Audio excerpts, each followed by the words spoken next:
क्या किसी इंसान को अपने जीवन के अंत का फैसला खुद करने का अधिकार होना चाहिए?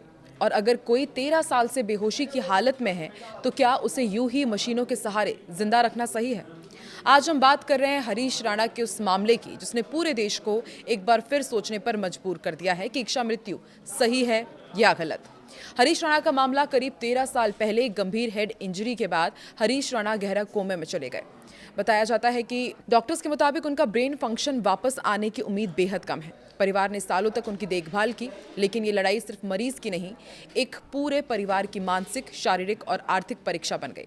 अब सुप्रीम कोर्ट की मंजूरी के बाद उन्हें दिल्ली के एम्स में शिफ्ट किया गया है, जहां पैसिव यूथेनेशिया की प्रक्रिया शुरू हो चुकी है। पैसिव यूथेनेशिया मतलब इच्छा मृत्यु। आपको समझाते हैं कि इच्छा मृत्यु है क्या। देखिए, जब कोई व्यक्ति असहनीय पीड़ा से मुक्ति पाने के लिए जीवन समाप्त करने का निर्णय लेता है, इसके दो प्रकार होते हैं, एक्टिव और पैसिव। तो देखिए, एक्टिव यूथेनेशिया के बारे में आपको सबसे पहले बताते हैं। इसमें इंजेक्शन देकर के जीवन खत्म किया जाता है। भारत में इसे गैर कानूनी माना जाता है। दूसरा जो पार्ट है वो है पैसिव यूथेनेशिया, जिसमें लाइफ सपोर्ट या फिर कृत्रिम भोजन बंद कर दिया जाता है और धीरे धीरे शरीर खुद जीवन त्याग देता है। भारत में केवल पैसिव यूथेनेशिया ही सख्त शर्तों के साथ मान्य है। प्रक्रिया कैसे होती है ये भी आपको समझाते हैं। देखिए, ये कोई आसान या तुरंत होने वाली प्रक्रिया नहीं है। कोर्ट की अनुमति जरूरी होती है, डॉक्टर्स की एक्सपर्ट टीम इसकी जांच करती है, मेडिकल रिपोर्ट और परिवार की सहमति सबसे ज्यादा जरूरी होती है। जब प्रक्रिया शुरू होती है तो मरीज को दिए जा रहे कृत्रिम पोषण, मतलब उनको जो खिलाया जाता है, जो लाइफ सपोर्ट सिस्टम उनको लगा करके रखा जाता है, उनको हटा दिया जाता है। लेकिन सबसे बड़ा सवाल, मृत्यु कब होती है और हरीश राणा की मृत्यु कब होगी? क्योंकि अब जो लगातार हम प्रोसेस देख रहे हैं, उसको लेकर के नए नए अपडेट सामने आते हैं। तो डॉक्टर्स के मुताबिक या कुछ ये जो पूरा प्रोसेस है वो कुछ घंटों का नहीं है, बल्कि 15 दिन, 1 महीना या उससे ज़्यादा का भी वक्त लग सकता है। यानी एक धीमी और प्राकृतिक प्रक्रिया होती है जिसमें शरीर धीरे धीरे जवाब देता है।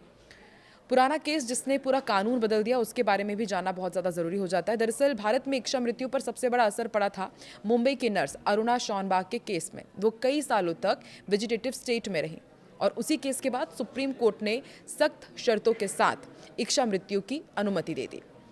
और अगर पूरी दुनिया की बात की जाए और भारत में कंपेयर किया जाए तो कुछ देशों में इच्छा मृत्यु कानूनी भी है। नीदरलैंड, बेल्जियम, स्विट्जरलैंड, ऑस्ट्रेलिया के कुछ हिस्से हैं जहां पर इच्छा मृत्यु वहां के डॉक्टर्स दे देते हैं और मरीज को डॉक्टर की निगरानी में इंजेक्शन देकर के मृत्यु दी जाती है। लेकिन भारत ने अभी भी इस पर सख्त रोक लगाई हुई है, क्योंकि इसका दुरुपयोग का खतरा बहुत बड़ा माना जाता है। अब आपको ये भी समझाते हैं कि इसको धर्म कैसे देखता है, समाज कैसे देखता है और संवेदनाएं कितनी बढ़ती हैं। देखिए, इस मुद्दे पर समाज में अलग अलग राय है। जैन धर्म में संथारा जैसी परंपरा का जिक्र किया जाता है, उसके बारे में आपने भी सुना होगा कि जब व्यक्ति स्वेच्छा से भोजन त्यागता है, मृत्यु को स्वीकार कर लेता है। लेकिन सवाल सिर्फ धर्म या कानून का नहीं है, ये इंसानियत, करुणा और नैतिकता का भी सवाल है। हरीश राणा का मामला सिर्फ एक व्यक्ति की कहानी नहीं है, ये उन हजारों परिवारों की कहानी है जो ऐसे ही दर्द और असमंजस में जी रही है। क्या जीवन को हर हाल में बचाए रखना जरूरी है या फिर कभी कभी मुक्ति ही सबसे बड़ी राहत होती है? इस सवाल का जवाब आसान नहीं है और शायद हर इंसान के लिए अलग हो। आप इस मुद्दे पर क्या सोचते हैं? क्या इच्छा मृत्यु सही है या गलत है? कमेंट में ज़रूर बताएं और ऐसे ही मुद्दों पर और वीडियो के लिए चैनल को सब्सक्राइब ज़रूर करें।